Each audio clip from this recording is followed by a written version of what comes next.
S ಆತ್ಮೀಯ ಸ್ಪರ್ಧಾ ಮಿತ್ರರೇ, welcome to clever India academy. ನಾನು ಶಿವಕುಮಾರ್. ಸ್ನೇಹಿತರೆ, ಆ, ಇವಾಗ ಆಲ್ರೆಡಿ ನಾವೆಲ್ಲರೂ ಕೂಡ ಅಸಿಸ್ಟೆಂಟ್ ಪ್ರೊಫೆಸರ್ ಹುದ್ದೆಯ ಒಂದು ಸುದ್ದಿಯ ಕೇಳ್ತಾ ಇದ್ದಿದ್ದೀವಿ. ಅಸಿಸ್ಟೆಂಟ್ ಪ್ರೊಫೆಸರ್ ಹುದ್ದೆಗೆ ಸಂಬಂಧಿಸಿದಂತೆ ಹಾಗೆ ಕೆಲವು ಸ್ಪರ್ಧಾ ಮಿತ್ರರು ಏನಂತಂದ್ರೆ, ಮತ್ತೆ ಕೆಲವೊಬ್ರು ಅಸಿಸ್ಟೆಂಟ್ ಪ್ರೊಫೆಸರ್ ಆಗುವ ಒಂದು ನಮ್ಮ ಭಾವಿ ಶಿಕ್ಷಕ ಏನು ಪ್ರೊಫೆಸರ್ ಮಿತ್ರರು ಆ ಜಿ ಕೆ ಸಂಬಂಧಿಸಿದಂತೆ ಕೆಲವು ಮಾಹಿತಿಗಳನ್ನು ಹಂಚಿಕೊಡ್ರಿ ಮತ್ತು ಸಂಬಂಧಪಟ್ಟಂಗೆ ಕ್ಲಾಸ್ಗಳನ್ನು ಮಾಡ್ರಿ ಅಂತ ಕೇಳ್ತಾ ಇದ್ರಿ. ಬಟ್ ನಾನು ಇಲ್ಲಿ ಒಂದು ವಿಚಾರ ನಿಮ್ಗೆ ಹೇಳಕ್ ಇಷ್ಟಪಡ್ತೀನಿ. ಕ್ಲಾಸ್ಗಳನ್ನ ಮಾಡ್ಬೋದು, ಬಟ್ ಥಿಂಗ್ ಏನಂದ್ರೆ, ಈಗ ಟೈಮು ಒಂದೇ ಸಬ್ಜೆಕ್ಟ್ ಮೇಲೆ ಫೋಕಸ್ ಮಾಡೋಕ್ಕಾಗಲ್ಲ, ಎಲ್ಲ ಸಬ್ಜೆಕ್ಟ್ ಮಾಡ್ಬೇಕಾಗತ್ತ. ಬಟ್ ನಾನು ನಿಮ್ ಜೊತೆ ಓದ್ತಾ ಇದ್ನಲ್ಲ, ಹಾಗಾಗಿ ಕೆಲವು ವಿಚಾರಗಳನ್ನು ನಿಮ್ ಜೊತೆ ಹೇಳ್ಕೋತಾ ಹೋಗ್ತೀನಿ ಇಲ್ಲಿ. ಬಟ್ ಜಿ ಕೆ ಸಂಬಂಧಿಸಿದಂತೆ ಒಂದು ಸಬ್ಜೆಕ್ಟ್ ಅನ್ನು ತಗೋತೀನಿ. ಆಕ್ಚುಲಿ ಬೇಸಿಕಲಿ ನಂದು ಹಿಸ್ಟ್ರಿ ಸಬ್ಜೆಕ್ಟ್. ನಿಮ್ಗೆ ಹಿಸ್ಟ್ರಿ ಎಷ್ಟು ಬೇಕಲ್ಲ ಅಷ್ಟು ಮಾಹಿತಿಗಳನ್ನ ಏನು ಜಿ ಕೆ ಸಂಬಂಧಿಸಿದಂತೆ ನೋಡಿ. ಲಾಸ್ಟ್ ಟೈಮ್ ಕೂಡ ಒಂದು ನಮ್ಮ ಹಿಸ್ಟ್ರಿಯಲ್ಲಿ 5 ರಿಂದ 6 ಪ್ರಶ್ನೆಗಳನ್ನು ಕೇಳಿದ್ರಿ, ಅದು ಜಿ ಕೆ ಪೇಪರ್ಕ. ಹಾಗಾಗಿ ಒಂದು ಜಿ ಕೆ ಪೇಪರ್ಗೆ ಎಷ್ಟು ಬೇಕು ಹಿಸ್ಟ್ರಿ ಅಷ್ಟೇ, ಎಷ್ಟು ಬೇಕು ಅಷ್ಟು ಹಿಸ್ಟ್ರಿ ಒಂದು ಸಂಬಂಧಿಸಿದಂತೆ ಒಂದು ಒಂದು 10-12 ಕ್ಲಾಸಲ್ಲಿ ಎಲ್ಲ ಮುಗಿಸ್ಬಿಡ್ತೀನಿ. ಇದು ವಿಶೇಷವಾಗಿ ಅಸಿಸ್ಟೆಂಟ್ ಪ್ರೊಫೆಸರ್ ನಮ್ಮ ಹಿಸ್ಟ್ರಿ ಸಬ್ಜೆಕ್ಟ್ ಕೂಡ ಹೆಲ್ಪ್ ಆಗತ್ತಂತ ನಾನು ಇಲ್ಲಿ ಹೇಳ್ಬೋದು. ಹೌದಾ, ಬನ್ನಿ ಇವತ್ತಿನ ಒಂದು ಪ್ರಮುಖ ಆರಂಭವನ್ನು ಏನ್ ಮಾಡೋಣ, ನಮ್ಮ ಕರ್ನಾಟಕ ಹಿಸ್ಟ್ರಿಯಿಂದ ಸ್ಟಾರ್ಟ್ ಮಾಡಿಬಿಡೋಣ. ಏನು ಕರ್ನಾಟಕ ಹಿಸ್ಟ್ರಿಯಿಂದ ನಮ್ಮ ಆರಂಭ ಸ್ಟಾರ್ಟ್ ಆಗಲಿ. ಎಲ್ಲಿಂದ? ಕರ್ನಾಟಕದ ಇತಿಹಾಸ. ಕರ್ನಾಟಕ ಇತಿಹಾಸದಿಂದ ಸ್ಟಾರ್ಟ್ ಮಾಡೋಣ. ಹೌದು, ಮೊದಲನೇದಾಗಿ ನೋಡ್ರಿ, ಎಕ್ಸಾಮ್ಗೆ ಎಷ್ಟು ಬೇಕಲ್ಲ ಅಷ್ಟು ಮಾತ್ರ ಹೇಳ್ತೀನಿ. ಅದು ಏನು ವಿಶೇಷವಾಗಿ ಜಿ ಕೆ ಪೇಪರ್ಗೆ ಸಂಬಂಧಿಸಿದಂತೆ. ಜಿ ಕೆ ಪೇಪರ್ಗೆ ಸಂಬಂಧಿಸಿದಂತೆ ಕರ್ನಾಟಕದ ಒಂದು ಏನು ವಿಶೇಷತೆ ಏನೈತಿ, ಏನೈತಿ ಕೇಳಬಹುದು. ಯಾಕಂದ್ರೆ ಯಾವುದೇ ಒಂದು ಸಬ್ಜೆಕ್ಟ್ ಇರಲಿ ಅಥವಾ ಯಾವುದೇ ಒಂದು ವಿಷಯ ಇರಲಿ, ಅದರ ಹಿನ್ನೆಲೆಯಾತ್ಮಕವಾಗಿ ಪ್ರಶ್ನೆಗಳನ್ನ ಕೇಳ್ತಾ ಹೋಗ್ತಾರೆ. Last time assistant professor exam ಅಲ್ಲಿ ಕೂಡ ಹಿಸ್ಟ್ರಿ ಸಂಬಂಧಿಸಿದಂತೆ ಕೆಲವು ಪ್ರಶ್ನೆಗಳನ್ನ ನಾವು ನೋಡಿದೀವಿ. ಹಾಗಾದ್ರೆ ಇವತ್ತಿನ ಒಂದು ಕ್ಲಾಸ್ನಲ್ಲಿ ಏನ್ ಮಾಡೋಣ, ಕರ್ನಾಟಕದ ಹೆಸರಿನ ಪ್ರಾಚೀನತೆ ಎಂದರೇನು, ಅದರ ಅರ್ಥ ಏನು, ಮತ್ತ ಈಗ ಕ್ರಿಸ್ತ ಪೂರ್ವ 7ನೇ ಶತಮಾನದಲ್ಲಿ ಯಾವ ಒಂದು ಏನು ಗ್ರಂಥದಲ್ಲಿ ಕರ್ನಾಟಕದ ಹೆಸರು ಏನೇನು ಉಲ್ಲೇಖ ಮಾಡಿದ್ರು, ಮತ್ತು ಅದಾದ ಮಹಾಭಾರತದಲ್ಲಿ ಏನು ಉಲ್ಲೇಖ ಮಾಡಿದ್ರು, ಆಮೇಲೆ ಪ್ರಮುಖ ಒಂದು ಸಂಸ್ಕೃತ ಗ್ರಂಥಗಳಲ್ಲಿ ಯಾವ್ಯಾವ ಒಂದು ಗ್ರಂಥಗಳಲ್ಲಿ ಕರ್ನಾಟಕದ ಕುರಿತಂತೆ ಯಾವ ಒಂದು ಹೆಸರನ್ನು ಉಲ್ಲೇಖ ಮಾಡಿದ್ರು ಅಂತ ಇಲ್ಲಿ ನಾವು ನೋಡ್ತಾ ಹೋಗೋಣ. ಹಾಗಾದ್ರೆ ಮೊದಲಿಗೆ ನಾವು ನೋಡೋಣ ಏನಪ್ಪಾ ಅಂದ್ರೆ, ಕರ್ನಾಟಕದ ಹೆಸರಿನ ಉಲ್ಲೇಖವನ್ನು ಮೊದಲ ಬಾರಿಗೆ ನಾವು ಎಲ್ಲಿ ನೋಡ್ತೀವಿ ಅಂದ್ರ, ಪಾಣಿನಿಯ ಅಷ್ಟಾಧ್ಯಾಯದಲ್ಲಿ ನೋಡ್ತೀವಿ. ಎಲ್ಲಿ? ಪಾಣಿನಿಯ ಅಷ್ಟಾಧ್ಯಾಯದಲ್ಲಿ ನೋಡ್ತೀವಿ. ಅಷ್ಟಾಧ್ಯಾಯ ಗ್ರಂಥದಲ್ಲಿ ನೋಡ್ತೀವಿ. ಸ್ನೇಹಿತರೆ ನೆನ್ಪಿಟ್ಕೊಡ್ರಿ, ಇದು 7ರಿಂದ 6ನೇ ಶತಮಾನದಲ್ಲಿರ್ತಕ್ಕಂಥ ಒಂದು ಕೃತಿ, ರಚನೆಯಾಗಿರ್ತಕ್ಕಂಥ ಕೃತಿ. ಈ ಒಂದು ಪಾಣಿನಿಯ ಅಷ್ಟಾಧ್ಯಾಯ ಕೃತಿಯಲ್ಲಿ ಕರ್ನಾಟಕವನ್ನ ಕರ್ನಾಟಕ ಎಂಬ ಹೆಸರಿನಿಂದ ಉಲ್ಲೇಖಿಸಲ್ಪಟ್ಟಿದೆ. ಕರ್ನಾಟಕ ಎಂಬ ಹೆಸರಿನಿಂದ. ಅಂದ್ರೆ ಏನಾಗತ್ತೆ ಅಂದ್ರ, ಕರ್ನಾಟಕದಲ್ಲಿ ಕರ್ನಾಟಕ ಎಂಬ ಗೋತ್ರದ ಜನರ ಉಲ್ಲೇಖ. ಅಂದ್ರೆ ಕರ್ನಾಟಕ ಅಂದ್ರೆ ಒಂದು ಗೋತ್ರ ಎಂಬ ಹೆಸರಿನಿಂದ ಉಲ್ಲೇಖಿಸಲ್ಪಟ್ಟಿದೆ ಅಂತ ನಾವು ಪಾಣಿನಿಯ ಒಂದು ಅಷ್ಟಾಧ್ಯಾಯ ಒಂದು ಕೃತಿಯಲ್ಲಿ ನಾವು ನೋಡ್ತೀವಿ. ಅದಾದ್ಮೇಲೆ ನಾವೇನ್ ನೋಡ್ತೀವಿ ಅಂದ್ರೆ, ನೆಕ್ಸ್ಟ್ ಮಹಾಭಾರತದ ಭೀಷ್ಮ ಪರ್ವದಲ್ಲಿ ಒಂದು ಸಂಸ್ಕೃತದ ಒಂದು ಶ್ಲೋಕದ ಮೂಲಕ ಅಲ್ಲಿ ಏನೈತೆ ಅಂದ್ರ, ಅತಪರೆ ಜನಪದ ದಕ್ಷಿಣ ಭರತ ವರ್ಷಭ ದ್ರಾವಿಡ ಕೇರಳಂ ಪ್ರಾಚ್ಯ ಮೂಷಿಕ ವನವಾಸಿಕ ಕರ್ನಾಟಕ ಮಹಿಷಿಕ ವಿಕಲ್ಪ ಮೂಷಕ ಸ್ಥಳ ಅಂತ ಹಿಂಗೆ ಕೊಟ್ಟಿದ್ದಾರಲ್ಲಿ. ಇಲ್ಲಿ ಕೂಡ ಏನಾಗಿತ್ತು ಅಂದ್ರೆ ನಾವು ನೋಡ್ತೀವಿ, ಕರ್ನಾಟಕ ಎಂಬ ಹೆಸರಿನ ಉಲ್ಲೇಖನ ನೋಡ್ತೀವಿ. ಎಲ್ಲಿ? ಮಹಾಭಾರತದ ಭೀಷ್ಮ ಪರ್ವದಲ್ಲಿ. ಇನ್ನು ನೆಕ್ಸ್ಟ್ ಇದೇ ಒಂದು ಮಹಾಭಾರತದ ಮತ್ತೊಂದು ಒಂದು ಆವೃತ್ತಿ ಬರುತ್ತಾ, ಅದ್ಯಾವ ಆವೃತ್ತಿ ಅಂದ್ರ ಕುಂಭಕೋಣಂ ಆವೃತ್ತಿ. ಏನು? ಕುಂಭಕೋಣಂ ಆವೃತ್ತಿಯಲ್ಲಿ ಏನ್ ನೋಡ್ತೀವಿ ಅಂದ್ರೆ ನಾವು ಕರ್ನಾಟಕವನ್ನ ಕರ್ನಾಟಕ ಎಂಬ ಹೆಸರಿನಿಂದ ಉಲ್ಲೇಖಿಸಲ್ಪಟ್ಟಿದೆ. ಯಾವುದು? ಮಹಾಭಾರತದ ಮತ್ತೊಂದು ಯಾವುದು ಆವೃತ್ತಿಯಾದ ಕುಂಭಕೋಣಂ ಆವೃತ್ತಿಯಲ್ಲಿ ಕರ್ನಾಟಕ ಅಂತ ಉಲ್ಲೇಖಿಸಲ್ಪಟ್ಟಿದೆ. ಇನ್ನೊಂದು ಆವೃತ್ತಿ ಬರುತ್ತೆ, ಯಾವ್ದಂದ್ರೆ ಪುಣೆಯ ಆವೃತ್ತಿ. ಮಹಾಭಾರತದ ಒಂದು ಪುಣೆಯ ಆವೃತ್ತಿಯಲ್ಲಿ ಏನೈತಂದ್ರ, ಅಲ್ಲಿನ ಕುಂತಳ ಅಥವಾ ಉನ್ಯತ್ತಕ ಎಂಬ ಹೆಸರಿನಿಂದ ಉಲ್ಲೇಖಿಸಲ್ಪಟ್ಟಿದೆ. ಅಂದ್ರೆ ಉನ್ಯತ್ತಕ ಅಂದ್ರೆ ಎತ್ತರದ ಪ್ರದೇಶ. ಎತ್ತರದ ಪ್ರದೇಶ ಅಥವಾ ನೆಲ ಎಂಬ ಹೆಸರಿನಿಂದ ಉಲ್ಲೇಖಿಸಲ್ಪಟ್ಟಿದೆ. ಕುಂತಳ ಅನ್ನೋದು ಕರ್ನಾಟಕದ ಮತ್ತೊಂದು ಹೆಸರು. ಕುಂತಳ ಅನ್ನೋದು ಕರ್ನಾಟಕದ ಮತ್ತೊಂದು ಹೆಸರು. ಇಷ್ಟು ನಾವು ಪೌರಾಣಿಕವಾಗಿ ಮತ್ತು ಐತಿಹಾಸಿಕ ಹೆಸರಿನ ಉಲ್ಲೇಖಗಳನ್ನ ನೋಡಿದ್ದೇವೆ. ಇನ್ನ ಬೇರೆ ಬೇರೆ ವಿಚಾರ ನೋಡೋದೊಂದು ಕರ್ನಾಟಕದ ಕುರಿತಂತೆ ಪ್ರಮುಖ ಸಂಸ್ಕೃತ ಕೃತಿಗಳಲ್ಲಿ ಕೂಡ ಇಲ್ಲಿ ಉಲ್ಲೇಖಿಸಲ್ಪಟ್ಟಿದೆ. ಅದ್ಯಾವುದಂದ್ರೆ ಒಂದು ಮಾರ್ಕಂಡೇಯ ಪುರಾಣ, ಭಾಗವತ ಪುರಾಣ, ವರಾಹಿ ಮಿರಣ, ಬೃಹತ್ ಸಂಹಿತೆ, ಈ 3 ಪ್ರಮುಖ ಗ್ರಂಥಗಳಲ್ಲಿ ಕೂಡ ನಾವು ಉಲ್ಲೇಖಿಸಲ್ಪಟ್ಟದನ್ನು ನೋಡ್ತೀವಿ. ಬಟ್ ಎಕ್ಸಾಮ್ ಓರಿಯೆಂಟೆಡ್ ನೋಡೋದಾದ್ರೆ ನಾವು ತಮಿಳು ಗ್ರಂಥಗಳು ಬರ್ತಾವೆ. ತಮಿಳು ಗ್ರಂಥಗಳಲ್ಲಿ ಇರ್ತಕ್ಕಂಥ ಉಲ್ಲೇಖಗಳನ್ನು ನೋಡೋಣ. ತಮಿಳು ಗ್ರಂಥಗಳಲ್ಲಿ ಉಲ್ಲೇಖಿಸಲ್ಪಟ್ಟಂತ ಮಾಹಿತಿ ನೋಡೋಣ. ಯಾವುದರಲ್ಲಿ ಅಂದ್ರೆ ತೋಳಕಾಪಿಯಂ. ಯಾವುದು? ತೋಳಕಾಪಿಯಂ ಗ್ರಂಥದ ಏನಂತಂದ್ರೆ ಕರ್ನಾಟಕವನ್ನ ಕರುನಾಡರ್ ಅಂತ ಕರೆದಿದ್ದಾರೆ. ಕರುನಾಡರ್. ಈ ತೋಳಕಾಪಿಯನ್ ರಚನೆ ಮಾಡಿದವರು ಯಾರು? ತೋಳಕಾಪಿಯರ್ ಏನ್ ಮಾಡ್ತಾರೆ ಅಂದ್ರೆ ಈ ಗ್ರಂಥವನ್ನ ರಚಿಸಿದ್ದನ್ನ ನಾವು ನೋಡ್ತೀವಿ. ತಮಿಳಿನ ಒಂದು ಪ್ರಸಿದ್ಧ ಗ್ರಂಥ. ಹಾಗಾದ್ರೆ ಇನ್ನೊಂದು ಪ್ರಮುಖ ಬರುತ್ತಿದ್ದು ಶಿಲಪ್ಪದಿಕಾರಂ. ಯಾವುದು? ಶಿಲಪ್ಪದಿಕಾರಂ ಕೃತಿಯಲ್ಲಿ ನಾವೇನ್ ನೋಡ್ತೀವಿ ಅಂದ್ರೆ ನಾವು ಕರುನಾಟಕರ್ ಅಂತ ಕರೀತಾರೆ. ಇಲ್ಲಿ ಕರುನಾಟಕರ್ ಎಂಬ ಹೆಸರಿನಿಂದ ಏನಂದ್ರೆ ಕರ್ನಾಟಕವನ್ನ ಕರೆದಿದ್ದಾರೆ. ಹಾಗಾದ್ರೆ ಈ ಶಿಲಪ್ಪದಿಕಾರನ ಕೃತಿ ಲೇಖಕರು ಯಾರಂದ್ರೆ ಶಂಗುತ್ತವನ. ಯಾರು? ಶಂಗುತ್ತವನ. ಇವನೇನ್ ಮಾಡ್ತಾನಂದ್ರೆ ತಮಿಳಿನ ಒಂದು ಗಣ್ಯ ಕವಿ ಇವನು. ಈ ಶಿಲಪ್ಪದಿಕಾರಂ ಕೃತಿಯಲ್ಲಿ ಶಂಗುತ್ತವನ ಏನಂತಾನಂದ್ರೆ ಈ ನೀಲಗಿರಿ ಬೆಟ್ಟಕ್ಕೆ ಭೇಟಿ ನೀಡಿದಾಗ ಅಲ್ಲಿನ ಒಂದು ನೃತ್ಯದಲ್ಲಿ ಆಡ್ತಕ್ಕಂಥ ಜನರ ಒಂದು ನೃತ್ಯವನ್ನ ಕರುನಾಟಕರ್ ಅಂತ ನೃತ್ಯ ಅಂತ ಕಂಡುಹಿಡಿದಾಗಿ ಹೇಳಿದಾನವನು. ಯಾರು? ಶಿಲಪ್ಪದಿಕಾರಂ ಕೃತಿಯಲ್ಲಿ. ಸೊ ನಮಗೇನ್ ಕೇಳಬಹುದಂದ್ರೆ ಪ್ರಶ್ನೆ ಏನ್ ಕೇಳಬಹುದು? ಕರುನಾಡರ್ ಎಂಬ ಹೆಸರನ್ನು ಅಥವಾ ಕರ್ನಾಟಕವನ್ನು ಕರುನಾಡರೆಂದು ಯಾವ ಗ್ರಂಥದಲ್ಲಿ ಉಲ್ಲೇಖಿಸಲ್ಪಟ್ಟಿದೆ ಅಂತ ಕೇಳಬಹುದು. ತೋಳಕಾಪಿಯಂ. ಇನ್ನು ಶಿಲಪ್ಪದಿಕಾರಂನಲ್ಲಿ ಕರ್ನಾಟಕವನ್ನು ಏನೆಂದು ಉಲ್ಲೇಖಿಸಲಾಗಿದೆ ಅಂತ ಪ್ರಶ್ನೆ ಕೇಳಬಹುದು. ಅದ್ಯಾವುದಂದ್ರೆ ಕರುನಾಟಕರ್. ಹೌದಾ? ಇನ್ನು ಇನ್ನೊಂದು ಪ್ರಮುಖವಾದ ವಿಚಾರವನ್ನು ನೋಡೋದಾದ್ರೆ ನಾವಿಲ್ಲಿ ಏನಂದ್ರೆ ಸುಮಾರು 450ರಲ್ಲಿ ಒಂದ್ ಸೆಕೆಂಡ್ ನೋಡಿ, ಸುಮಾರು 450ರಲ್ಲಿ ಯಾವ್ದಂದ್ರೆ ಬೀರೂರು ತಾಮ್ರಪಟ್ಟ ಶಾಸನ ಕಂಡು ಬರುತ್ತೆ. ಇಲ್ಲಿ ಬೀರೂರು ತಾಮ್ರಪಟ್ಟ ಶಾಸನ ಇದ್ಯಾರ್ದಂದ್ರೆ ಕದಂಬ ವಿಷ್ಣು ಶರ್ಮ ಹೊರಡಿಸುತ್ತಾನೆ. ಕದಂಬರ ವಿಷ್ಣು ಶರ್ಮ ಅಥವಾ ವರ್ಮ.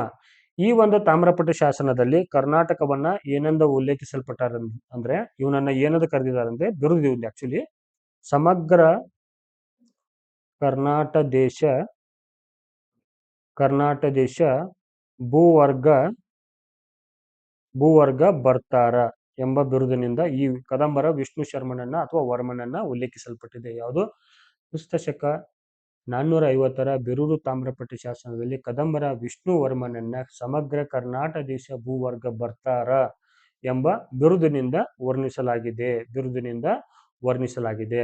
ಸೊ ಇಂಥ ಒಂದು ಮಾಹಿತಿಗಳನ್ನ ಕಂಪ್ಲೀಟ್ ಆಗಿ ನಿಮ್ಗೆ ಗೊತ್ತಿರ್ಬೇಕು. ಯಾಕಂದ್ರೆ ಆಪ್ಷನಲ್ ನಮ್ಗೆ ಹಿಸ್ಟ್ರಿ ಸಬ್ಜೆಕ್ಟ್ ಇದ್ದರು ಕೂಡ ಏನಾಗುತ್ತೆ ಪ್ರಶ್ನೆಗಳನ್ನ ಕೇಳ್ತಾರ. ಸೊ ಹಾಗಾಗಿ ಅವುಗಳನ್ನ ಹೆಸರನ್ನ ನೆನಪಿಟ್ಕೊಡ್ರಿ. ಇನ್ನ ನೆಕ್ಸ್ಟ್ ಏನಪ್ಪಾ ಅಂದ್ರೆ ಕೌಮುದಿ ಮಹೋತ್ಸವ ಅಂತ ಕೃತಿ ಬರುತ್ತೆ. ಅದು ಕೌಮುದಿ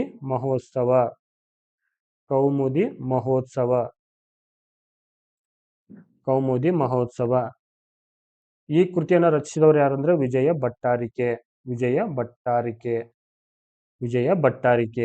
ಭಟ್ಟಾರಿಕೆ ಯಾರು ಅನ್ನೋದನ್ನ ನಿಮ್ಗೆ ಗೊತ್ತಿರೋ ಕಮೆಂಟ್ ಬಾಕ್ಸ್ ಅಲ್ಲಿ ತಿಳಿಸಿ. ಇಲ್ಲಪ್ಪ ಅಂದ್ರೆ ನಾನು ಹೇಳ್ತೀನಿ ನೋಡ್ರಿ. ಎರಡನೇ ಪುಲಿಕೇಶಿಯ ಮಗನ ಹೆಂಡತಿ, ಎರಡನೇ ಪುಲಿಕೇಶಿಯ ಸೊಸೆ ಅಥವಾ ಯಾರು? ಚಂದ್ರಾದಿತ್ಯನ ಹೆಂಡತಿ. ಇವಳು ಯಾರು? ಚಂದ್ರಾದಿತ್ಯನ ಹೆಂಡತಿ. ಹೌದಾ? ಇದರಲ್ಲಿ ಏನೈತೆ ಅಂದ್ರ ಈ ಕೌಮುದಿ ಮಹೋತ್ಸವದಲ್ಲಿ ಚಾಲುಕ್ಯರ ಸೈನ್ಯವನ್ನ ಕರ್ನಾಟ ಬಲ ಸೈನ್ಯ ಅಂತ ಉಲ್ಲೇಖಿಸಲ್ಪಟ್ಟಿದೆ. ಹಾಗಾಗಿ ಬಾದಾಮಿ ಚಾಲುಕ್ಯರ ಶಾಸನ ಸಂಬಂಧಿಸಿದಂತೆ ಇನ್ನೊಂದು ಪ್ರಮುಖ ಒಂದು ಶಾಸನಗಳಲ್ಲಿ ಕೂಡ ನಾವು ಕರ್ನಾಟ ಬಲ ಸೈನ್ಯ ನೋಡ್ತೀವಿ. ಇನ್ನೊಂದು ಏನಂದ್ರೆ ಪ್ರಮುಖ ವಿಚಾರವಂದ್ರೆ ಈ ಕೌಮುದಿ ಮಹೋತ್ಸವದಲ್ಲಿ ಇವಳನ್ನ ವಿಜಯ ಭಟ್ಟಾರಿಕೆಯನ್ನ ಕರ್ನಾಟ ಕರ್ನಾಟ ರಾಜ್ಯಪ್ರಿಯ ರಾಜ್ಯ ಪ್ರಿಯ ಎಂಬ ಹೆಸರಿನಿಂದ ಉಲ್ಲೇಖಿಸಲ್ಪಟ್ಟಿದ್ದಾಳೆ ಅಥವಾ ತನ್ನನ್ನು ತಾನು ಕರೆದಿದ್ದಾಳೆ. ಏನ್ ಪ್ರಶ್ನೆ ಕೇಳ್ತಾರೆ ಅಂದ್ರೆ, ಕೌಮುದಿ ಮಹೋತ್ಸವದಲ್ಲಿ ವಿಜಯ ಭಟ್ಟಾರಕಿ ತನ್ನನ್ನು ತಾನು ಏನೆಂದು ಕರೆಯಲ್ಪಟ್ಟಿದ್ದಾಳೆ ಅಥವಾ ಏನೆಂದು ಉಲ್ಲೇಖಿಸಲ್ಪಟ್ಟಿದ್ದಾಳೆ ಅಂತ ಕೇಳ್ತಾಳೆ. ಅಲ್ಲೇಂದ್ರೆ ಕರ್ನಾಟ ರಾಜ್ಯ ಪ್ರಿಯ. ಇನ್ನು ಚಾಲುಕ್ಯರ ಶಾಸನಗಳಲ್ಲಿ ಮತ್ತು ಕದಂಬರ ರಾಷ್ಟ್ರಕೂಟರ ಶಾಸನಗಳಲ್ಲಿ ಬಾದಾಮಿ ಚಾಲುಕ್ಯರ ಬಾದಾಮಿ ಚಾಲುಕ್ಯರ ಯಾರು ಸಮನ್ಗಢ ಶಾಸನ, ಸಮನ್ಗಢ ಶಾಸನ, ಒಂದ್ ಸೆಕೆಂಡ್.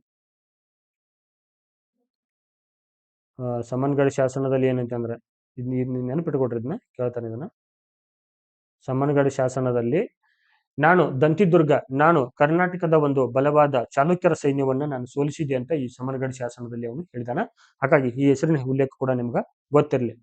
ಇನ್ನೇನಪ್ಪಾ ಅಂದ್ರ, ಇನ್ನೊಂದು ಪ್ರಮುಖವಾದ ನಾವು ಅಂತಾರಾಷ್ಟ್ರೀಯ ಮಟ್ಟದಲ್ಲಿ ಕೂಡ ನಾವು ವಿಚಾರಗಳನ್ನ ನೋಡೋದಾದ್ರೆ, 11ನೇ ಶತಮಾನದಲ್ಲಿ ಜಾವಾ ದ್ವೀಪದ ದೊರೆಯಾಗಿರ್ತಕ್ಕಂಥ ಜಾವಾ ದ್ವೀಪದ ದೊರೆಯಾಗಿರ್ತಕ್ಕಂಥ ಶ್ರೀ ವಿಜಯ ಜಾವಾ ದ್ವೀಪದ ದೊರೆಯಾಗಿರ್ತಕ್ಕಂಥ ಶ್ರೀ ವಿಜಯ ಏನ್ ಮಾಡ್ತಾನಂದ್ರ, ಇವನು ಕರ್ನಾಟ ಹೆಸರಿನ ಉಲ್ಲೇಖಿಸಲ್ಪಟ್ಟದ ಅಧಿಕೃತವಾಗಿರ್ತಕ್ಕಂಥ ಘೋಷಣೆಯನ್ನು ಕೂಡ ಹೊರಡಿಸ್ತಾನೆ. ಇಷ್ಟು ನಮಗ ಇಲ್ಲಿರ್ತಕ್ಕಂಥ ಪ್ರಮುಖವಾದ ಕರ್ನಾಟಕದ ಸಂಬಂಧಿಸಿದಂತೆ ಹೆಸರಿನ ಕುರಿತಾಗಿ ನೋಡಿದೀವಿ. ಇನ್ನೂ ಜಾಸ್ತಿ ಕೇಳಬಹುದು ಏನಂದ್ರೆ, ಕರ್ನಾಟಕದ ಕನ್ನಡ ಮೆನ್ನಿಪ್ಪ ನಾಡು ಅಂತ ಆಂಡ ಹೇಳ್ತಾರೆ. ಕನ್ನಡ ಮೆನ್ನಿಪ್ಪ ನಾಡು ಅಂತ ಅಂಡ ಹೇಳ್ತಾನ. ಕಣ್ ಅಥವಾ ಕಳ್ಳ ಎಂಬ ಜನಾಂಗ ಇಲ್ಲಿ ನೆನೆಸಿತ್ತು, ಹಾಗಾಗಿ ಕಣ್ಣಾಡು ಅಂತ ಕೂಡ ಕರೀತಾರೆ. ಇನ್ನು ಏನಪ್ಪಾ ಅಂದ್ರೆ, ಕರ್ನೆ ಪ್ಲಸ್ ಅತಿಯತಿ ಕರ್ನೆ ಪ್ಲಸ್ ಅತಿಯತಿ ಅಂದ್ರೆ ಕಿವಿಗೆ ಹೊಡೆಯುವ ಖ್ಯಾತವಾದ ನಾಡು ಅಥವಾ ಅಂತ ಕರೀತಾರೆ. ಹಾಗಾಗಿ ಇನ್ನು ಕಮ್ಮಿತ್ತು ನಾಡು ಅಂತ ಕೂಡ ಕರೀತಾರೆ. ಅಂದ್ರೆ ಕಮ್ಮಿತ್ತು ನಾಡು ಅಂತಂದ್ರೆ ಸುವಾಸನೆಯುತ ನಾಡು. ಇನ್ನು ಕಪ್ಪು ಮಣ್ಣಿನ ನೆಲ ಅಥವಾ ಕರ್ನಾಟಕ ಎಂಬ ಹೆಸರಿನ ಬೆಳವಣಿಗೆ ಕೂಡ ನಾವಿಲ್ಲಿ ನೋಡ್ತೀವಿ. ಇನ್ನು ಸ್ಕಂದ ಪುರಾಣದಲ್ಲಿ ಕೂಡ ಶಂಭಾ ಜೋಶಿ ಅವರು ಏನ್ ಮಾಡ್ತಾರೆ ಅಂದ್ರೆ, ಕರ್ನಾಟಕದ ಉಲ್ಲೇಖಿರ್ತಕ್ಕಂಥ ಹೆಸರನ್ನು ಏನ್ ಮಾಡ್ತಾರ ಅಂದ್ರೆ ಅಂದವರು ಯಾರು, ಸ್ಕಂದ ಪುರಾಣ ನೋಡ್ಕೊಂಡ್ರೆ, ಸ್ಕಂದ ಪುರಾಣದಲ್ಲಿ ಶಂಭಾ ಜೋಶಿ ಅವರು ಏನ್ ಮಾಡ್ತಾರಂದ್ರೆ ಉಲ್ಲೇಖವನ್ನ ಕಂಡುಹಿಡ್ತಾರಲ್ಲಿ. ಏನಪ್ಪಾ ಅಂದ್ರೆ ಅವ್ರು ಕಂಡುಹಿಡಿಯೋದಂದ್ರೆ, ವಿಶೇಷವಾಗಿ ಇರ್ತಕ್ಕಂಥ ಮಾಹಿತಿಯನ್ನು ಕೊಡ್ತಾರೆ ಅಲ್ಲಿ. ಏನಂದ್ರೆ, ಅವರು ಕರ್ನಾಟ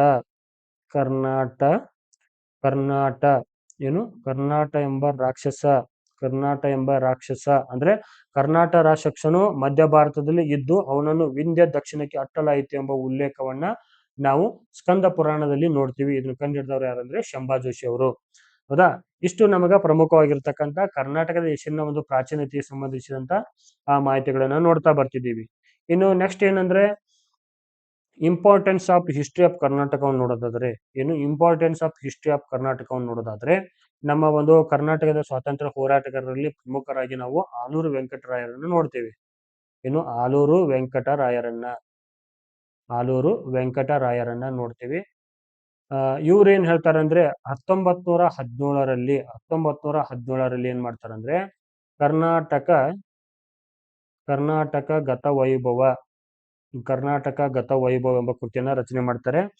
ಇಲ್ಲಿ ಅವರು ಏನಂದ್ರೆ, ಈ ಕರ್ನಾಟಕದ ಗತ ವೈಭವದಲ್ಲಿ ಕರ್ನಾಟಕದ ಚಾರಿತ್ರಿಕ ಮಹತ್ವ, ಕರ್ನಾಟಕವು ಸ್ವಾತಂತ್ರ್ಯ ಹೋರಾಟದಲ್ಲಿ ಯಾವ ತರ ಭಾಗವಹಿಸಿತ್ತು, ಕರ್ನಾಟಕದ ಪ್ರಾಮುಖ್ಯತೆ ಏನು, ಭೌಗೋಳಿಕ ಲಕ್ಷಣಗಳೇನು, ನಮ್ಮ ಕನ್ನಡಿಗರು ರಾಷ್ಟ್ರ, ವಿದೇಶ ಮತ್ತು ಜಾಗತಿಕವಾಗಿರ್ತಕ್ಕಂಥ ಪ್ರಾಚೀನ ಕಾಲದಲ್ಲಿ, ಮಧ್ಯ ಮತ್ತು ಆಧುನಿಕ ಯುಗದಲ್ಲಿ ಯಾವ ತರ ಕರ್ನಾಟಕದ ಪ್ರತಿನಿಧಿಸಿದ್ರು, ಕನ್ನಡದ ಗೌರವ ಎಷ್ಟಿತ್ತು ಅನ್ನೋದನ್ನ ಕಂಪ್ಲೀಟ್ ಆಗಿ ಈ ಕರ್ನಾಟಕ ಗತ ವೈಭವದಲ್ಲಿ ಆಲೂರು ವೆಂಕಟರಾಯರು 1917 ರಚಿಸಿರ್ತಕ್ಕಂಥ ಕೃತಿಯಲ್ಲಿ ನಾವು ನೋಡ್ತೀವಿ.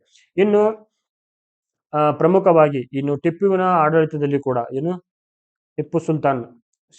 ಟಿಪ್ಪು ಸುಲ್ತಾನ ಆಡಳಿತ ಅವಧಿಯಲ್ಲಿ ಕರ್ನಾಟಕದ ಆಡಳಿತ ಭಾಷೆಯಾಗಿ ಯಾವ್ದಾಗಿತ್ತಂದ್ರ ಪರ್ಷಿಯನ್ ಆಗಿತ್ತು. ಯಾವುದು? ಕರ್ನಾಟಕದ ಆಡಳಿತ ಭಾಷೆ ಯಾವ್ದಾಗಿತ್ತು?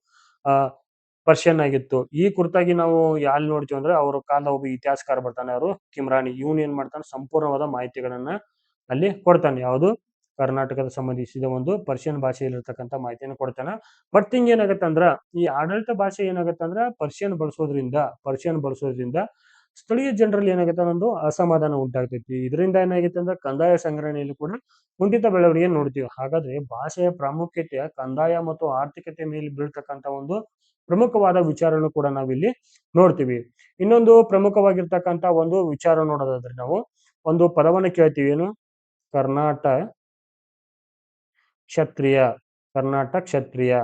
ಹಾಗಾದ್ರೆ ಕರ್ನಾಟಕ ಕ್ಷತ್ರಿಯ ಎಂಬ ಪದವನ್ನ ಎಲ್ಲಿ ನೋಡ್ತೀವಿ ಅಂದ್ರೆ ನಾವು ಎಲ್ಲಿ ನೋಡ್ತೀವಿ ಅಂತಂದ್ರ ಬಂಗಾಳದ ಬಂಗಾಳದ ಬಂಗಾಳದ ಸೇನ ವಂಶದ ಏನು ಬಂಗಾಳದ ಸೇನ ವಂಶದ ರಾಜರು ಬಂಗಾಳದ ಸೇನ ವಂಶದ ರಾಜರು ತಮ್ಮನ್ನು ತಾವು ಏನಂತ ಕರೆದ ಕರ್ನಾಟಕ ಕ್ಷತ್ರಿಯರು ಅಂತ ಕಳ್ಕೊಂಡಿದ್ದಾರೆ. ಅವ್ರು ಯಾರು ಬಂಗಾಳದ ಸೇನ ವಂಶದ ರಾಜರು ಕರ್ನಾಟಕ ಕ್ಷತ್ರಿಯರಂತ ಕರೆದುಕೊಂಡಿರೋಂತ ಮಾಹಿತಿಯನ್ನು ನಾವು ನೋಡ್ತೀವಿ. ಇಲ್ಲಿ ಪ್ರಶ್ನೆ ಏನು ಕೇಳಬಹುದಂದ್ರ ಏನು ಪಶ್ಚಿಮ ಭಾರತದ ಏನು ಪೂರ್ವ ಭಾರತದ ಯಾವ ರಾಜವಂಶವು ತಮ್ಮನ್ನು ತಾವು ಕರ್ನಾಟಕ ಕ್ಷತ್ರಿಯರೆಂದು ಕರೆದುಕೊಂಡಿದ್ದಾರೆ ಅಂತ ಪ್ರಶ್ನೆ ನಿಮ್ಮನ್ನ ಕೇಳಬಹುದು. ಹಾಗಾಗಿ ಇಲ್ಲಿ ವಿಚಾರವನ್ನ ನಾವು ನೋಡೋದಾದ್ರೆ ಕರ್ನಾಟಕ ಕ್ಷತ್ರಿಯರು ಎಂಬ ಒಂದು ಪ್ರಮುಖವಾದ ಒಂದು ಮಾಹಿತಿಗಳನ್ನ ನಾವಿಲ್ಲಿ ಬಂಗಾಳ ಸೇನ ವಂಶದ ಕರೆದುಕೊಂಡದನ್ನ ನೋಡ್ತೀವಿ. ಹಾಗಾಗಿ ಇಂಥ ಮಾಹಿತಿಗಳನ್ನ ನಮ್ಮ ಡೈರೆಕ್ಟ್ ಎಕ್ಸಾಮ್ಗಳಲ್ಲಿ ಕೇಳಬಹುದು. ಯಾವ್ದು ಅಸಿಸ್ಟೆಂಟ್ ಪ್ರೊಫೆಸರ್ ಆಪ್ಷನಲ್ ಅಲ್ಲಿ ಕೇಳಬಹುದು ಅಥವಾ ಜಿ ಕೆ ಕೂಡ ಕೇಳಬಹುದು. ಎರಡು ತರ ಹೆಲ್ಪ್ ಆಗತ್ತ. ಇನ್ನು ಬಿಹಾರದ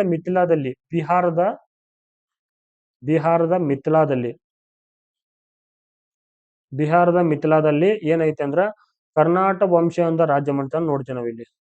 ಕರ್ನಾಟ ವಂಶ ಒಂದ ರಾಜ್ಯ ಮನೆತನ ಕೂಡ ನಾವಿಲ್ಲಿ ಕಾಣ್ತೀವಿ. ರಾಜ್ಯ ಮನೆತನ ಇರುವುದನ್ನ ನಾವು ಕಾಣ್ತೀವಿ. ಸೊ ಇದನ್ನು ಕೂಡ ಕೇಳಬಹುದು.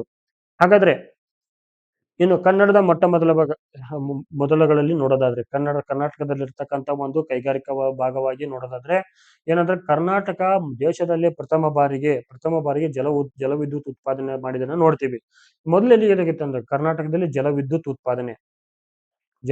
ಉತ್ಪಾದನೆ ಪ್ರಶ್ನೆಗಳನ್ನ ಇದನ್ನ ಹಿಸ್ಟ್ರಿಯಲ್ಲೂ ಕೂಡ ಕೇಳಬಹುದು, ಇಲ್ಲಪ್ಪ ಅಂದ್ರೆ ಜಿ ಕೆ ಕೇಳಬಹುದು. ಆರಂಭಿಕವಾಗಿ 1887ರಲ್ಲಿ ನಾವ್ ಏನ್ ಮಾಡ್ತೀವಿ ಅಂದ್ರೆ ಗೋಕಾಕ್ ಫಾಲ್ಸ್ ಅಲ್ಲಿ ಉತ್ಪಾದನೆ ಏನ್ ಮಾಡಿದ್ರೆ ನೋಡ್ತೀವಿ. ಗೋಕಾಕ್ ಫಾಲ್ಸ್ ಯಾಕಂದ್ರೆ ಅಲ್ಲಿ ಇರ್ತಕ್ಕಂಥ ಒಂದು ಬಟ್ಟೆ ಗಿರ್ನಿಗೆ ಏನು ಅದು ಟೆಕ್ಸ್ಟೈಲ್ ಮಿಲ್ ಇರುತ್ತಲ್ಲ, ಆ ಟೆಕ್ಸ್ಟೈಲ್ ಮಿಲ್ಗೋಸ್ಕರ ಏನ್ ಮಾಡ್ತಾರಂದ್ರ ಈ ಒಂದು ವಿದ್ಯುತ್ತನ್ನ 1887ರಲ್ಲಿ ಏನ್ ಮಾಡ್ತಾರಂದ್ರೆ ಚಾಲನೆ ಕೊಡ್ತಾರ, ಉತ್ಪಾದನೆ ಮಾಡ್ತಾರ. ಆದ್ರೆ ಅಧಿಕೃತವಾಗಿ 1901ರಲ್ಲಿ ಶಿವನ ಸಮುದ್ರದಲ್ಲಿ ಉತ್ಪಾದನೆಯನ್ನು ಮಾಡ್ತಾರ. ಸೊ ಇಷ್ಟು ಇಂಪಾರ್ಟೆಂಟ್ ಇರ್ತಕ್ಕಂಥ ಪ್ರಶ್ನೆಗಳನ್ನ ಕೇಳಬಹುದು ಅವರು. ಹೌದಾ? ಇನ್ನು ಕರ್ನಾಟಕದಲ್ಲಿ ಮೊಟ್ಟ ಮೊದಲ ಬಾರಿಗೆ ನಾವ್ ಏನ್ ನೋಡ್ತೀವಿ ಅಂದ್ರೆ ರಸಗೊಬ್ಬರ ಕಾರ್ಖಾನೆ ಸ್ಥಾಪನೆ ನೋಡ್ತೀವಿ. ಕರ್ನಾಟಕದಲ್ಲಿ ಮೊಟ್ಟ ಮೊದಲ ಬಾರಿಗೆ ರಸಗೊಬ್ಬರ ಕಾರ್ಖಾನೆ ಎಲ್ಲಿ ಸ್ಥಾಪನೆಯನ್ನು ನೋಡ್ತೀವಿ? 1936ರಲ್ಲಿ ಎಲ್ಲಿ ಈ ಸರ್ಕಾರಿ ರಂಗದಲ್ಲಿ ಬೆಳಗೋಳ ಎಂಬ ಸ್ಥಳದಲ್ಲಿ ಸ್ಥಾಪನೆಯಾಗಿರ್ತಕ್ಕಂಥ ಮಾಹಿತಿಯನ್ನ ನಾವು ನೋಡ್ತೀವಿ. ಹೌದಾ? ಇಷ್ಟು ನಮ್ಮ ಕರ್ನಾಟಕದ ಒಂದು ಪ್ರಮುಖವಾದ ಮಾಹಿತಿಗಳನ್ನ ನಾವು ನೋಡ್ತೀವಿ. ಇನ್ನು ಕರ್ನಾಟಕದ ಒಂದು ಒಟ್ಟು ಕರಾವಳಿ ಉದ್ದ ಎಷ್ಟಂದ್ರೆ ಕರ್ನಾಟಕದ ಒಟ್ಟು ಕರಾವಳಿ ಉದ್ದ 320 ಕಿಲೋಮೀಟರ್ಗಳನ್ನ ನೋಡ್ತೀವಿ. ಆಲ್ರೆಡಿ ಎಕ್ಸಾಮ್ಗಳಲ್ಲಿ ಡೈರೆಕ್ಟ್ ಆಗಿ ಕೇಳಿದಾರೆ. ಇದ್ರ ಸಂಬಂಧಪಟ್ಟಂತ ಮಾಹಿತಿಗಳನ್ನ ನೀವು ಏನ್ ಮಾಡ್ಬೇಕಂದ್ರ ಸಾಧ್ಯತೆ ನಡೆಸ್ತಾ ಇರುತ್ತಾ ಬರ್ರಿ. ಯಾಕಂದ್ರೆ ಪ್ರತಿಯೊಂದು ಮಾಹಿತಿ ಕೂಡ ಇಂಪಾರ್ಟೆಂಟ್ ಆಗುತ್ತೆ ಇಲ್ಲಿ.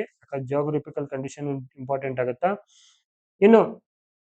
ಇನ್ನು ರಾಷ್ಟ್ರ ಮಟ್ಟದ ಮತ್ತು ಪ್ರಮುಖವಾದ ಕವಿಗಳಲ್ಲಿ ಕರ್ನಾಟಕದ ಒಂದು ಸಂಬಂಧಿಸಿದಂತೆ ಹೆಸರುಗಳನ್ನು ಯಾರ್ಯಾರು ಉಲ್ಲೇಖ ಮಾಡಿದಾರ ಕೂಡ ನಾವಿಲ್ಲಿ ನೋಡ್ತಾ ಹೋಗೋಣ. ಏನ್ ಉಲ್ಲೇಖ ಮಾಡಿದಾರು, ಯಾರು ಹೆಂಗ್ ಉಲ್ಲೇಖ ಮಾಡಿದಾರು, ಮತ್ತೆ ಯಾರು ಯಾವ ಹೆಸರು ಕರೆದಾರು ಕೂಡ ನಾವಿಲ್ಲಿ ನೋಡೋಣ. ಮೊದಲಿಗೆ ನಾವು ನೋಡ್ತೀವಿ ಇಲ್ಲಿ ರಾಜಶೇಖರ ಒಬ್ಬ ಸಂಸ್ಕೃತ ಕವಿ ನೋಡ್ತೀವಿ ನಾವು. ರಾಜಶೇಖರ ಎಂಬ ಸಂಸ್ಕೃತ ಕವಿ. ಇವನ್ ಏನ್ ಮಾಡ್ತಾನಂದ್ರ ಕರ್ನಾಟಕದ ಜನರನ್ನು ಅಖಂಡ ಪುರುಷರು ಅಂತ ಕರೀತಾನೆ. ಯಾರನ್ನ? ಕರ್ನಾಟಕದ ಜನರನ್ನು ಅಖಂಡ ಪುರುಷರು ಅಂತ ಕರೆದಿದ್ದಾನೆ. ಯಾರು? ರಾಜಶೇಖರ ತನ್ನ ಕೃತಿಗಳಲ್ಲಿ. ಇನ್ನು ಅಶೋಕನ ಸಾಮ್ರಾಜ್ಯ ದಕ್ಷಿಣದ ತುಂಗಭದ್ರಾ ನದಿಯವರೆಗೆ ಹರಡಿತ್ತು ಅನ್ನೋದನ್ನ ನೋಡ್ತೀವಿ. ಎಲ್ಲಿದು? ಅಶೋಕನ ಸಾಮ್ರಾಜ್ಯ ಎಲ್ಲಿ ತುಂಗಭದ್ರಾ ನದಿವರೆಗೆ ಹರಡಿತ್ತು ಅನ್ನೋದು ಉದಾಹರಣೆ ನೋಡ್ತೀವಿ. ಯಾಕಂದ್ರೆ ಇಲ್ಲಿ ನಾವು ಇದನ್ನ ನೋಡ್ತೀವಿ. ಇಲ್ಲಿ ಕೊಪ್ಪಳ ಜಿಲ್ಲೆಯಲ್ಲಿ ಬರ್ತದೆ. ಅದು ಕನಕಗಿರಿ ಅನ್ಕೋತೀನಿ ನಾನು. ಇದನ್ನ ಮುಂಚೆ ಏನಂತ ಸುವರ್ಣಗಿರಿ ಅಂತ ಕರಿತಿದ್ರು ಅವನದು. ಅದು ಅವನು ದಕ್ಷಿಣದ ಒಂದು ರಾಜಧಾನಿಯಾಗಿತ್ತು. ದಕ್ಷಿಣ ಭಾರತದ ರಾಜಧಾನಿ ಇದು. ದಕ್ಷಿಣ ಪ್ರಾಂತ್ಯದ ಒಂದು ರಾಜಧಾನಿಯಾಗಿತ್ತು. ಹೌದಾ? ಇಷ್ಟು ಪ್ರಮುಖವಾದ ವಿಚಾರಗಳನ್ನ ನಾವಿಲ್ಲಿ ನೋಡ್ತೀವಿ. ಇನ್ನು ಕರ್ನಾಟಕದ ಒಂದು ಶಾಸನಗಳ ಕುರಿತಾಗಿರ್ತಕ್ಕಂಥ ಪ್ರಮುಖ ಕೃತಿಗಳನ್ನ ನೋಟ್ ಮಾಡ್ಕೊತಾ ಹೋಗ್ರಿ. ಅದು ಒಂದೇ ಇಂಡಿಯನ್ ಆಂಟಿಕ್ವರಿ, ಇನ್ನು Epigraphica India, Epigraphy of Karnataka, South Indian Inscription, ಇನ್ನು ಮೈಸೂರು ಆರ್ಕಿಯಾಲಜಿಕಲ್ ರಿಪೋರ್ಟ್ಸ್ ಮತ್ತು ಕರ್ನಾಟಕ ಇನ್ಸ್ಕ್ರಿಪ್ಷನ್ಸ್. ಇಷ್ಟು ಪ್ರಮುಖವಾದ ನಾವು ಏನ್ ಮಾಡ್ತೀವಿ ಅಂದ್ರೆ ಶಾಸನಗಳನ್ನು ಕೂಡ ನೋಡ್ತೀವಿ. ಇನ್ನು ಕರ್ನಾಟಕದ ಒಂದು ಪ್ರಪ್ರಥಮ ಶಾಸನಗಳನ್ನ ನೋಡೋಣ. ಮೊದಲಿಗೆ ಕರ್ನಾಟಕದಲ್ಲಿರ್ತಕ್ಕಂಥ ಪ್ರಪ್ರಥಮ ಶಾಸನಗಳನ್ನು ನೋಡ್ತೀವಿ. ಪ್ರಪ್ರಥಮ ಶಾಸನಗಳು ಯಾವ್ಯಾವ ನೋಡೋಣ.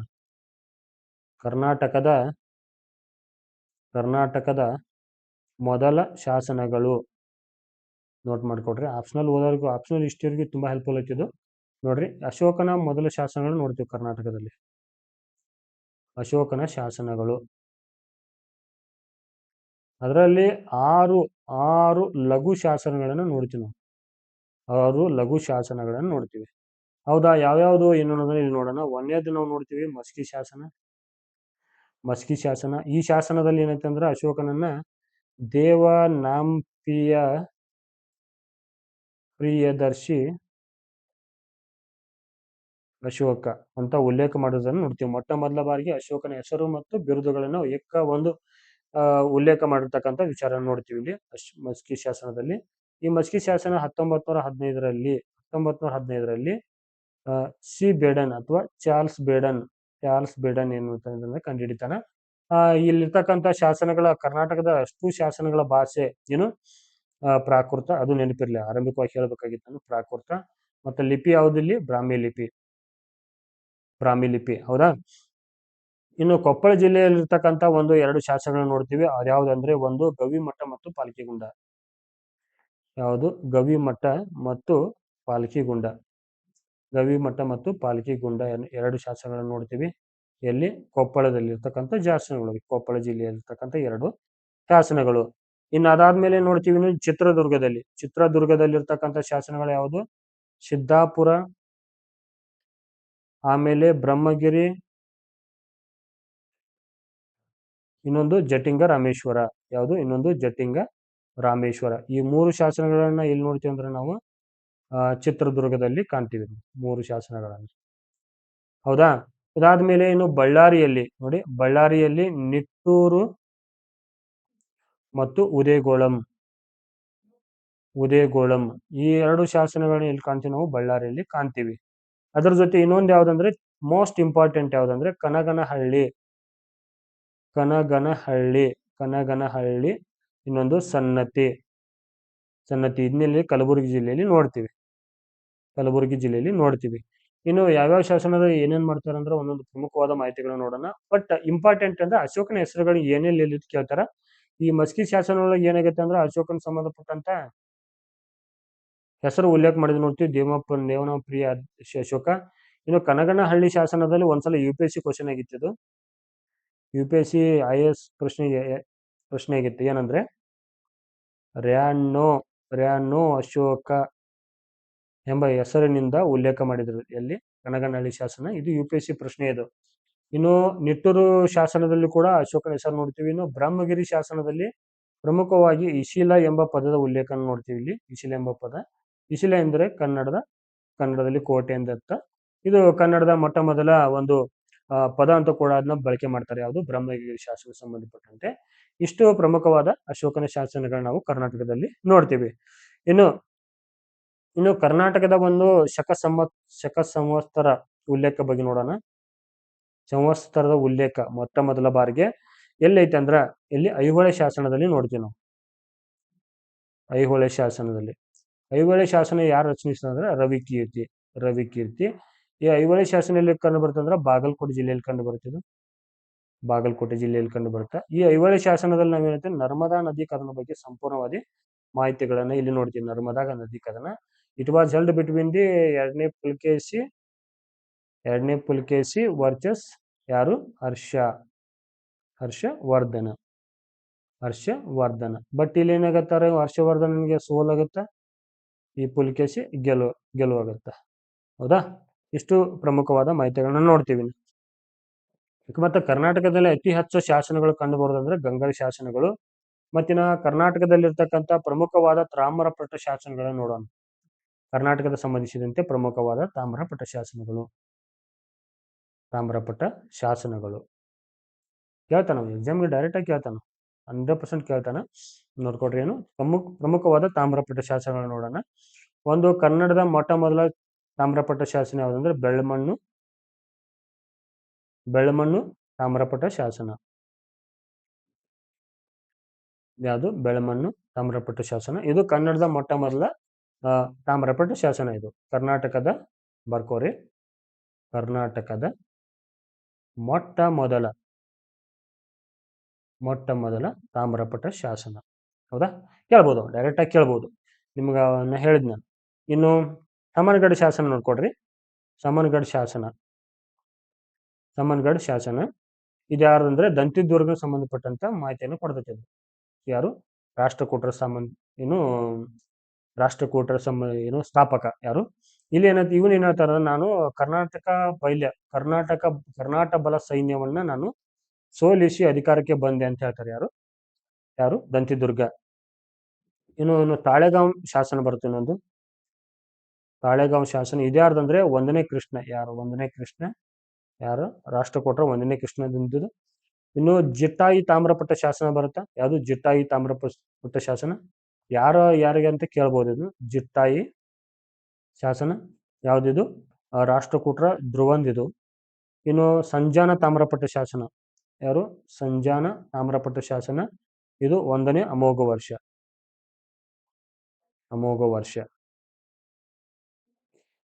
ಕನ್ನಡದ ಮಾಹಿತಿಗಳನ್ನು ನಾವಿಲ್ಲಿ ನೋಡ್ತಾ ಬರ್ತಾ ಇದೀವಿ. ಹೌದಾ? ಇಷ್ಟು ಪ್ರಮುಖವಾದ ಕರ್ನಾಟಕದ ಸಂಬಂಧಿತ ಶಾಸನಗಳು ನೋಡೋಣ. ಆಮೇಲೆ ಇದಕ್ಕೆ ಸಂಬಂಧಪಟ್ಟಂಗೆ ಇನ್ನೂ ಹಲವಾರು ಶಾಸನಗಳು ಬರ್ತಾವ. ಅದ್ರ ಬಗ್ಗೆ ಮುಂದಿನ ಒಂದು ವಿಚಾರಗಳಲ್ಲಿ ನೋಡ್ಕೊತ ಹೋಗೋಣ. ಕರ್ನಾಟಕ ಸಂಬಂಧಿಸಿದ ಫೈನಲ್ ಆಗಿ ನೋಡೋದಾದ್ರೆ ಅವಾಗ ನೋಡ್ಕೊತ ಹೋಗೋಣ. ಬಟ್ ಕರ್ನಾಟಕದ ಒಂದು ಪ್ರಮುಖವಾದ ವಿಚಾರಗಳನ್ನು ನೋಡೋದಾದ್ರೆ ಇಷ್ಟು ಶಾಸನಗಳನ್ನ ನಮಗೆ ಇಷ್ಟು ಸಾಕು. ಹೌದಾ? ಮುಂದಿನ ಒಂದು ವಿಡಿಯೋದಲ್ಲಿ ಏನಂತಂದ್ರೆ ಕರ್ನಾಟಕ ಸಂಬಂಧಿಸಿದಂತೆ ನಿಮ್ಗೆ ಯಾವ್ಯಾವ ಇದು ಬೇಕಾದ್ರೆ ಅದನ್ನ ನೋಡಿ ಹೇಳ್ರಿ. ಯಾವುದು ಕ್ಲಾಸ್ಗಳು ಬೇಕೋ ಅದನ್ನ ನಾನು ಮಾಡ್ಕೊತ ಹೋಗ್ತೀನಿ. ಸಿಂಪಲ್ ಆಗಿರ್ತಕ್ಕಂಥ ಮಾಹಿತಿಗಳನ್ನ ನಾನು ನಿಮ್ಮ ಜೊತೆ ಹೇಳ್ಕೊತ ಹೋಗ್ತೀನಿ. ಯಾಕಂದ್ರೆ ನಾವು ಕಮಿಂಗ್ ಡೇಸ್ ಏನಾಗತ್ತೆ ಅಂದ್ರೆ ಈ ಸಾಹಿತ್ಯಿಕವಾಗಿರ್ತಕ್ಕಂಥ ಸಾಹಿತ್ಯಿಕ ಆಧಾರಗಳನ್ನು ಕೂಡ ನಾವು ನೋಡೋದಾದ್ರೆ ಮುಂದಿನ ಒಂದು ಕ್ಲಾಸಲ್ಲಿ ನೋಡೋಣ. ಬಟ್ ಅದಕ್ಕಿಂತ ಪೂರ್ವದಲ್ಲಿ ಒಂದು 4 ಸಾಹಿತ್ಯಿಕ ಆಧಾರ ಕೂಡ ನಿಮ್ಗೆ ಹೇಳಕ್ ಪ್ರಯತ್ನ ಮಾಡ್ತೀನಿ. ನೋಡ್ರಿ ಯಾವುದೇ ರೀತಿ ಅಂದ್ರೆ ಒಂದು ಕುಮಾರರಾಮನ ಸಾಂಗತ್ಯ ನೋಡ್ತೀವಿ, ಯಾವುದು? ನಂಜುಂಡ ಕವಿಯನ್ನ. ಇನ್ನು ಮಾನಸೋಲ್ಲಾಸ ಅಥವಾ ಅಭಿಲಾಷ ತೀರ್ಥ ಅಥವಾ ತಾರ್ಥ ಚಿಂತಾಮಣಿ ಕೃತಿಯನ್ನು ನೋಡ್ತೀವಿ, ಯಾವುದು? ಮೂರನೇ ಸೋಮೇಶ್ವರಂದು. ಯಾವುದು? ಇದನ್ನ ಏನು ಮಾನಸೋಲ್ಲಾಸನ ಸಂಸ್ಕೃತದ ವಿಶ್ವಕೋಶ ಅಂತ ಕರಿತೀವಿ. ಇದನ್ನ ಯಾರು ರಚಿಸಿದ್ದಾರೆ? ಮೂರನೇ ಸೋಮೇಶ್ವರ. ಹೌದಾ? ಹಿಂಗೆ ಹಲವು ಮಾಹಿತಿಗಳನ್ನ ಮತ್ತು ಹಲವು ಇದರ ಸಂಬಂಧಪಟ್ಟಂಗೇನು ಯಾವುದು ಇದರ ಸಂಬಂಧಿಸಿದಂತೆ ಹಲವು ವಿಚಾರಗಳನ್ನ ಮುಂದಿನ ಒಂದು ಕ್ಲಾಸಲ್ಲಿ ನೋಡೋಣ. ಯಾಕಂದ್ರೆ ಮಾಹಿತಿ ತುಂಬಾ ಇದೆ. ಸಾಹಿತ್ಯಿಕ ಆಧಾರಗಳನ್ನು ನೋಡೋದಾದ್ರೆ ನಾವು ಮಾಹಿತಿ ತುಂಬಾ ಇದೆ. ಅದ್ರ ಸಂಬಂಧಪಟ್ಟಂಗೆ ಮುಂದಿನ ಒಂದು ಕ್ಲಾಸ್ನಲ್ಲಿ ಡಿಸ್ಕಸ್ ಮಾಡ್ತೀನಿ. ಹಾಗಾಗಿ ಮುಂದಿನ ಒಂದು ಕ್ಲಾಸ್ನಲ್ಲಿ ನಾವೇನ್ ಮಾಡೋಣ, ಕರ್ನಾಟಕದ ಒಂದು ಆರಂಭಿಕವಾದ ಇತಿಹಾಸಗಳನ್ನ ಸ್ಟಾರ್ಟ್ ಮಾಡೋಣ. ಎಲ್ಲಿಂದ ಅಂದ್ರೆ ಮೊಟ್ಟ ಮೊದಲ ಬಾರಿಗೆ ಕರ್ನಾಟಕದಲ್ಲಿ ಇರ್ತಕ್ಕಂಥ ಪುರಾತನ ಆಧಾರಗಳನ್ನ ನೋಡ್ಕೊಂಡು ಹೋಗೋಣ. ಮತ್ತ ನವಶಿಲಾಯುಗ, ಕಬ್ಬಿಣ ಶಿಲಾಯುಗ, ಆಮೇಲೆ Palaeolithic, upper Palaeolithic, lower Palaeolithic, Mesolithic, Neolithic, ಹಾಗೆ ಕರ್ನಾಟಕದಲ್ಲಿ ಇರ್ತಕ್ಕಂಥ ಪ್ರಮುಖ ಯುನೆಸ್ಕೋ ಸೈಟ್ಗಳನ್ನು ಕೂಡ ಅದರ ಆಧಾರ ಸಂಬಂಧಪಟ್ಟಂತ ವಿಡಿಯೋದಲ್ಲಿ ಚರ್ಚೆ ಮಾಡ್ತಾ ಹೋಗ್ತೀನಿ. ಆರಂಭಿಕವಾಗಿ ಮೊಟ್ಟ ಮೊದಲ ಬಾರಿಗೆ ಕರ್ನಾಟಕದಲ್ಲಿ ಯಾರು ದಕ್ಷಿಣ ಭಾರತದ ಭಾಗವಾಗಿ ಯಾರು ಆಳ್ವಿಕೆ ಮಾಡಿದ್ರು, ಮತ್ತು ಕರ್ನಾಟಕಕ್ಕೂ ಮತ್ತು ಇಂಡಸ್ ವ್ಯಾಲಿ ಸಿವಿಲೈಸೇಷನ್ ಏನ್ ಸಂಬಂಧ ಐತಿ, ಮತ್ತೆ ಇಂಡಸ್ ವ್ಯಾಲಿ ಸಿವಿಲೈಸೇಷನ್ ಅವರು ಕರ್ನಾಟಕದ ಒಂದು ಬಂಗಾರನ ಯಾವ ತರ ತಗೊಂಡು ಹೋದ್ರು, ಅದಕ್ಕೆ ಮಾಹಿತಿ ಏನಿತ್ತು, ಕರ್ನಾಟಕದಲ್ಲಿ ಇರ್ತಕ್ಕಂಥ ಹಾಗಾದ್ರೆ ಕರ್ನಾಟಕದಲ್ಲಿ ಏನು ಗೋಲ್ಡ್ ಇಂಡಸ್ ವ್ಯಾಲಿ ಸಿವಿಲೈಸೇಷನ್ಗೆ ಎಕ್ಸ್ಪೋರ್ಟ್ ಆಗ್ತಿದ್ರೆ ಇಲ್ಲಿ ಇರ್ತಕ್ಕಂಥ ನಾಗರಿಕತೆ ಯಾವ ತರ ಇತ್ತು, ಮತ್ತೆ ಇದ್ರ ಸಂಬಂಧಪಟ್ಟಂತ ಮಾಹಿತಿ ಏನಿತ್ತು ಅನ್ನೋದನ್ನ ಮುಂದಿನ ಒಂದು ಕ್ಲಾಸ್ ನಲ್ಲಿ ನಿಮಗೆ ಸಂಪೂರ್ಣವಾದ ಮಾಹಿತಿಗಳನ್ನು ಕೊಡ್ತಾ ಇದ್ದೀನಿ. ಜಿಕೆಗೂ ಹೆಲ್ಪ್ ಆಗುತ್ತಾ, ಮತ್ತ ಏನು ಅಸಿಸ್ಟೆಂಟ್ ಪ್ರೊಫೆಸರ್ ಓದ್ತಕ್ಕಂಥ ಹಿಸ್ಟ್ರಿ ವಿದ್ಯಾರ್ಥಿಗಳು ಕೂಡ ಹೆಲ್ಪ್ ಆಗುತ್ತಾ. ಸೊ ಮುಂದಿನ ಒಂದು ಕ್ಲಾಸ್ ನಲ್ಲಿ ಸಿಗೋಣ. ಈ ಒಂದು ವಿಡಿಯೋ ನೋಡೋದಕ್ಕಾಗಿ ಮುಂಬರುವ ಒಂದು ಸಹಾಯಕ ಪ್ರಾಧ್ಯಾಪಕರ ಒಂದು ನೇಮಕಾತಿಗೆ ಸಂಬಂಧಿಸಿದಂತೆ ಕಂಪ್ಲೀಟ್ ಆಗಿ ಮಾಹಿತಿಯನ್ನ ಸಿಗೋಗೋಸ್ಕರ ಕ್ಲೇವ್ರಾ ಇಂಡಿಯಾ ಅಕಾಡೆಮಿಯನ್ನ ಯೂಟ್ಯೂಬ್ ಚಾನಲ್ ಸಬ್ಸ್ಕ್ರೈಬ್ ಮಾಡ್ಕೊಡ್ರಿ, ಶೇರ್ ಮಾಡ್ರಿ, ಮತ್ತೆ ಬೆಲ್ ಬಟನ್ ಒತ್ತೋದನ್ನ ಮರೆಯಕ್ಕೆ ಹೋಗ್ಬೇಡ್ರಿ. ಯಾಕಂದ್ರೆ ನಿಮ್ ಸಪೋರ್ಟ್ ಇರ್ಬೇಕಾಗತ್ತ. ಸಾರಿ, ಮುಂದಿನ ಒಂದು ವಿಡಿಯೋದಲ್ಲಿ ಸಿಗೋಣ. ನಿಮ್ಮೆಲ್ಲರೂ ಕೂಡ ವಿಡಿಯೋ ನೋಡೋಕೆ ಧನ್ಯವಾದಗಳು. ಶುಭ ದಿನ. ಖುದಾಫಿಸ್.